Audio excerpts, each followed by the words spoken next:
Just because I poke fun at the stories I read and or fan art featured in my videos doesn't mean that anyone should harass the creators of anything featured in this show.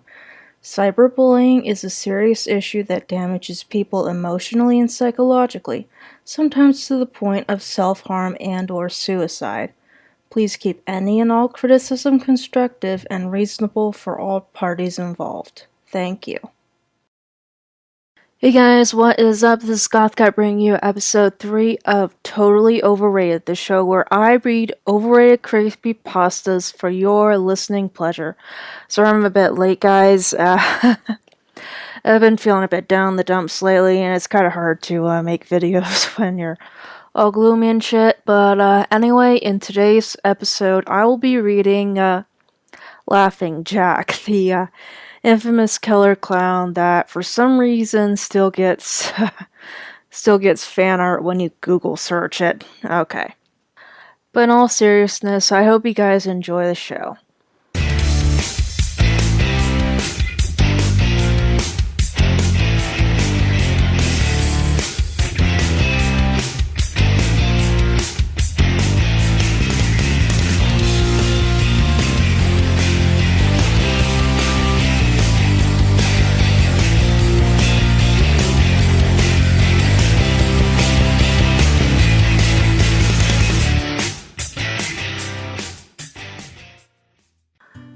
It was a nice summer day. My 5-year-old son James was playing outside in the backyard of our suburban home. James had always been a quiet boy. He plays by himself mostly. He never had many friends, but he has always had a wild imagination.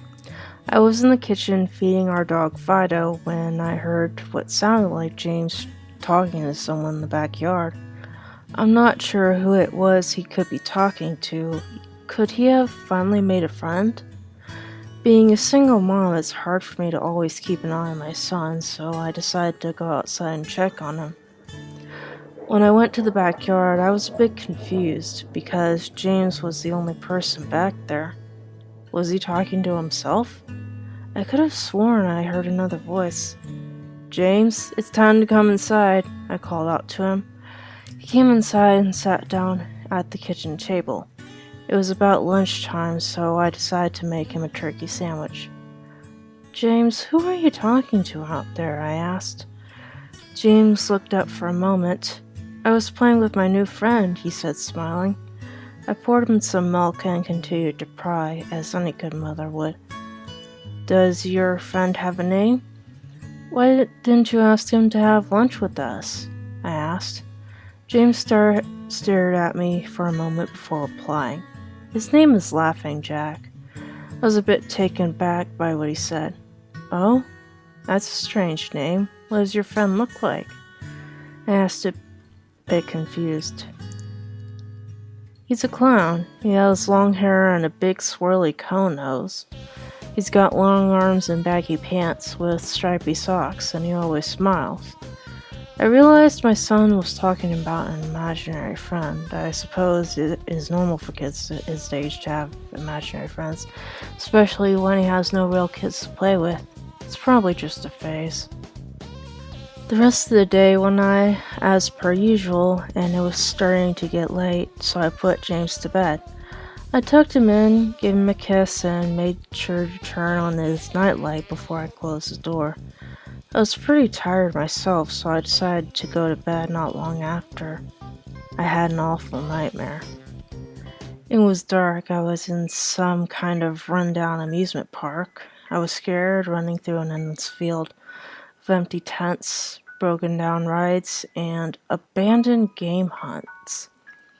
The whole place had a horrible look to it. Everything was black and white, the prized stuffed animals all hung from nooses, and the game huts, all with sick grins stitched on their faces. It felt like the whole park was looking at me, even though there wasn't another living thing in sight.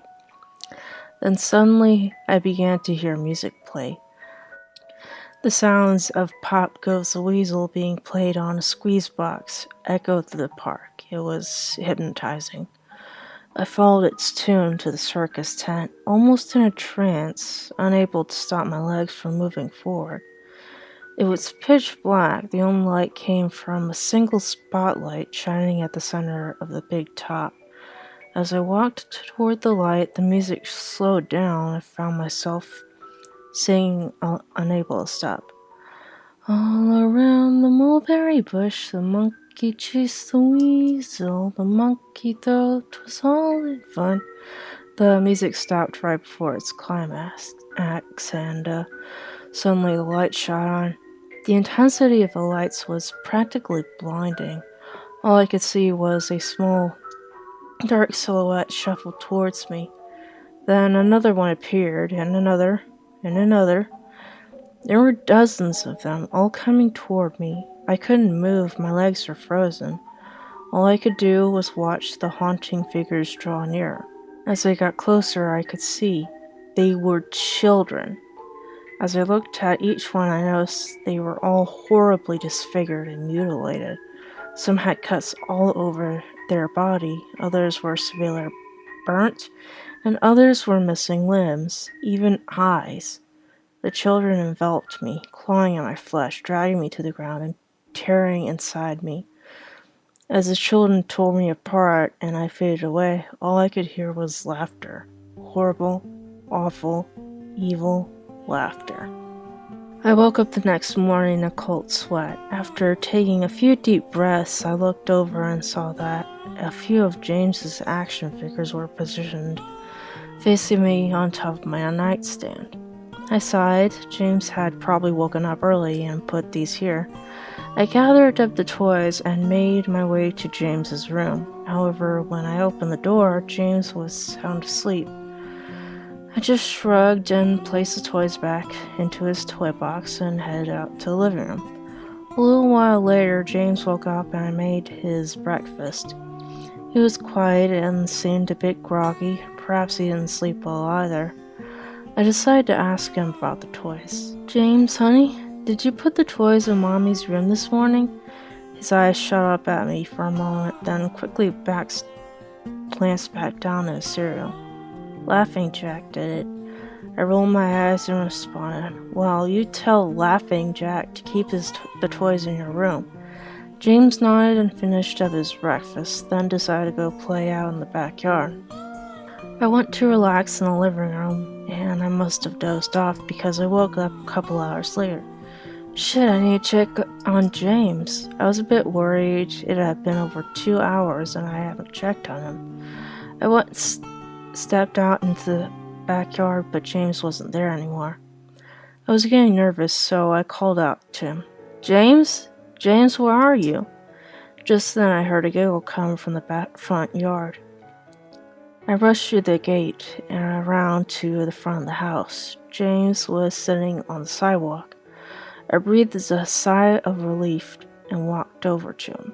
James, how many times have I told you to stay in the backyard? James, what are you eating? James looked up at me, then reached into his pocket and pulled out a handful of hard candies in all colors.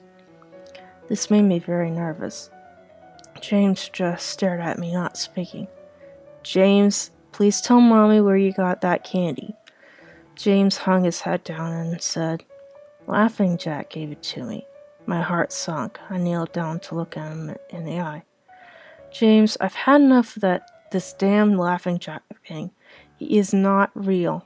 Now, this is a very serious situation. I need to know who gave you that candy. I could see my son's eyes tear up. But Mama, Laughing Jack did give me the candy. I closed my eyes and took a deep breath. James has never lied to me, but what he's telling me is impossible. I'm making him spit out the candy and throw the rest away.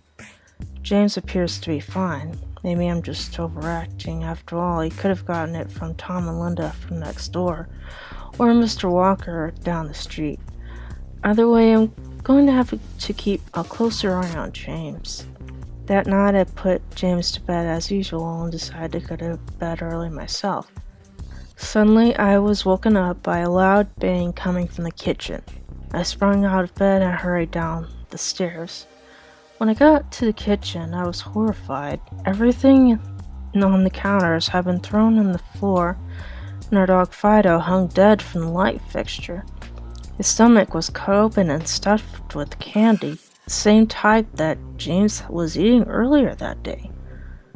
My shock was quickly broken by a sharp scream coming from James's room, followed by loud crashes. I quickly grabbed a knife from the drawer and moved up the stairs with the speed that only a mother whose child is in danger could have. I burst through the door and flicked on the lights. Everything in the room was knocked over and tossed on the floor. My poor son, in his bed, crying and shaking with fear, a pool of urine staining the sheets. I scooped my child up and ran out of the house and went next door to Tom and Linda's house. Luckily, they were still awake. They let me use their phone and I called the police. It didn't take them long to arrive, and I explained what had happened. They looked at me as if I were crazy. We searched the house, but all they found was a dead dog and 2 trashed rooms. The officer told me that someone had probably gotten into the house and done this right before making a quick escape when they heard me coming up the stairs. I knew it wasn't true. All the doors were locked and none of the windows were open. Whatever was in my house didn't come from outside. The next day, James stayed inside. I didn't want him to leave my sight. I went to the garage and found his old baby monitor and set it up in his room. If anything comes into his room tonight, I was going to be able to hear it. I went to the kitchen and grabbed the largest knife from the drawer and put it on my nightstand. Imaginary friend or not, I'm not letting anything hurt my little boy. Soon enough, night came. I put James to bed. He was afraid, but I promised him that I wasn't going to let anything happen to him. I tucked him in, gave him a kiss, and turned on the nightlight. Before closing the door, I whispered to him, "Good night, James. I love you." I tried to stay up as long as I could, but after a few hours, I felt myself drifting off. My baby would be safe for the night, and I needed to sleep. Just as I laid my head on the pillow, I heard a soft noise come from the baby monitor I had put on my nightstand. At first, it sounded like interference, like the kind a radio would make. Then it turned to a soft moan. Was James asleep? Then I heard it. The laugh from my nightmare. That horrible laugh. I sprang up from the bed and grabbed the knife from under my pillow. I rushed over to James's room and creaked the door open. I tried the light switch, but it wouldn't come on. I took a step in and I could feel the warm, thick liquid on my feet. Suddenly, James's nightlight came on and I could feel the absolute horror laid out in front of me. James's body was nailed up on the wall, the nails piercing through his hands and feet. His chest was cut wide open and his organs hung down to the floor. His eyes and tongue had been removed along with most of his teeth. I was disgusted. I could hardly believe this was my baby boy. Then I heard it again, the soft, desperate moan. James was still alive. My baby, my poor baby, in so much pain, barely clinging to life. I ran across the room and vomited on the floor, but my sickness was interrupted by a horrible cackle coming from behind me. I spun around while still wiping bile from my mouth. Then out of the shadows emerged the fiend responsible for all this horror, Laughing Jack. His ghost white skin and matted black hair hung down to his shoulders. He had piercing white eyes surrounded by dark black rings. His twisted smile revealed a row of sharp, jagged teeth, and his skin didn't look like skin at all. It almost looked like rubber or plastic. He wore a patchy black and white clown outfit with striped sleeves and socks. His body itself was grotesque. His long arms hanging down past his waist. On the way he was poised made him look almost boneless, like a rag doll. He let out a sickening laugh as if to let me know he was pleased with my reaction to his work. He then turned around slowly in front of James and began to laugh even more at the horrific sight he has laid out. That was enough to shake me from my terror. I snapped, "Get away from him, you bastard!" I rushed at the monster, raising my knife above his head, and stabbed down at him. But as soon as the knife touched him, he disappeared in a cloud of black smoke. The knife passed right through and pierced James's still beating heart, splashing the warm blood on my face. No, what have I done? My baby, I killed my baby! I immediately fell to my knees, and I could hear sirens in the distance growing louder. The boy, my sweet baby boy. I promised Mommy would protect you, but I failed. Sorry, James. I'm so sorry. Police soon arrived to find me in front of my son, still wielding the knife covered in my baby's blood. The trial was short. Insanity. I was placed in the Vieropoulos house for the criminally insane, where I've been for the past 2 months. It's not so bad here. The only reason I'm awake now is because someone is playing Pop Goes the Weasel outside my window. I'll talk to the orderlies about it in the morning. Well, that wasn't really as terrible as I expected it to be, but it is still a very flawed story, and I think this just suffers from a case of wasted potential, because the writing is mostly solid, with the occasional error, as well as an error that I don't really see often with creepypastas. With most creepypastas, fragments are put into their own sentence, and in this one, some phrases that should be whole sentences are basically treated like fragments with only commas between them. Then there's the issues with the story itself. After the mother found her dog dead and her house trashed, the story says that the police found nothing but those 2 things, which completely contradicts the existence of forensics.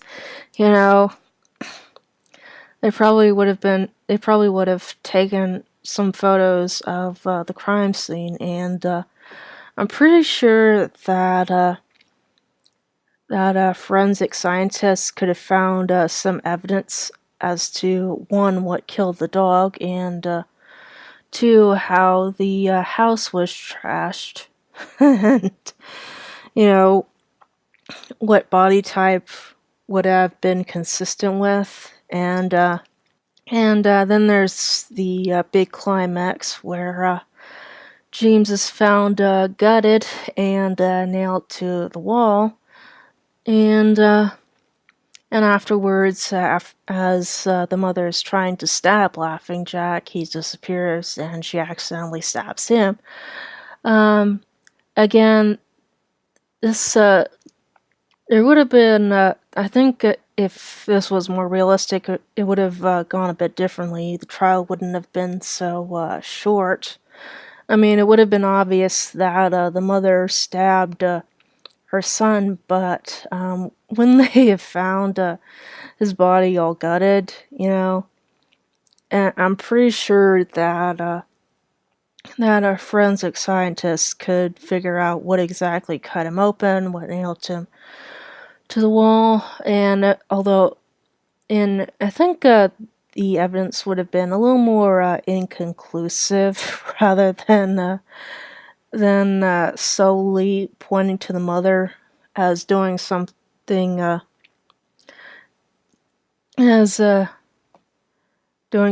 besides stab her son once. I mean, I mean, for all the police would know, somebody could have broken into their house dressed up as Laughing Jack and gutting their son and stuff, but oh god. I mean the police are obviously really, really fucking stupid in this story. And I think the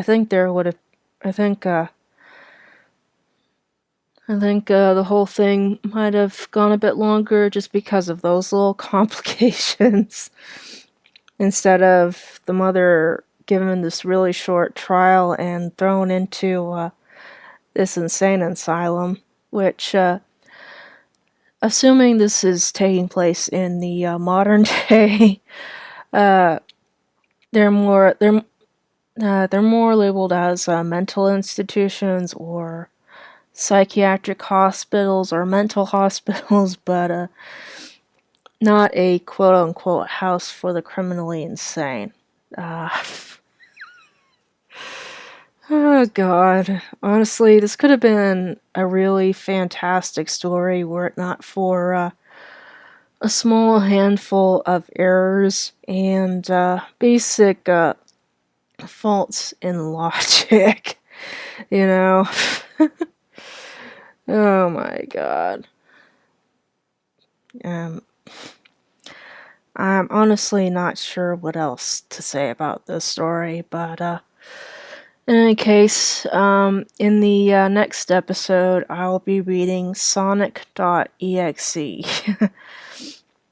the very famous video game creepypasta, which is somewhat,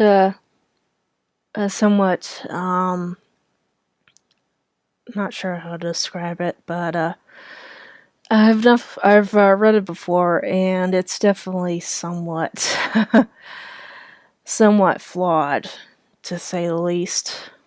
And as for my next upload, get ready for an all-new episode of the Crappy Pasta Show. This is Gothcat signing out. Thank you and goodbye.